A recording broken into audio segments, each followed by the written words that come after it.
So I get asked this question a lot about my cave diving. Am I not scared or worried or concerned while I'm cave diving? And the standard answer is always no. And the reason being is because I am 100% focused on performing all of the tasks necessary to survive the dive. When I'm actually diving, whether it's my cave dives or my trash removal dives, I'm actually doing a lot of things besides just looking at the cave or picking up trash.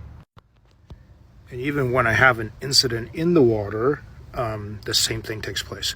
Okay, so I've had a lot of situations happen to me in the water. I'll give you one of them in a cave. So Wes and I, my personal cave, my favorite cave partner, we were exploring the back of a cave system called Car Wash. It's basically the sacrificial training cave, except in the back it goes in like a long way, and you can actually get into some really skinny tight stuff.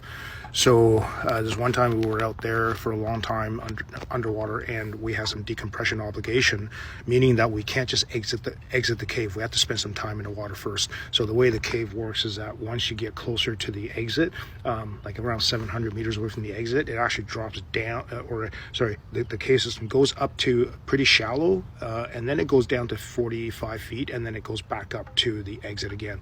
So we couldn't actually just exit. We had to spend time at that shallow spot.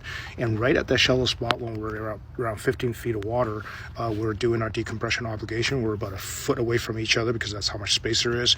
And we were just hanging out, doing absolutely nothing.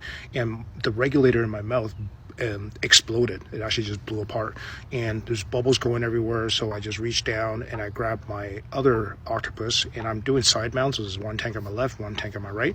So I grabbed my other octopus and put that in my mouth in order to deal with the one that's exploded. The problem is that all of the bubbles, I didn't realize this at the time. Wes could see it, but I didn't know. The bubbles coming out of the hose with no regulator on it was actually going up into the regulator that's in my mouth, and there's a purge flap in there, or purge valve, and it was actually dislodging that flap, causing that regulator in my mouth to actually flood with water, so I couldn't breathe out of that one.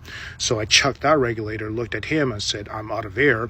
And he just looked at me, he goes, "Okay." So because he could see what was happening, he donated one of his regulators to me so I could breathe, and then reached over and shut off the valve that was blowing air, and then thus allowing me to go, "Oh, I see what's happened here." And then I fixed the dive gear and then went back to my own tanks, give him back his regulator, and then we finished our decompression.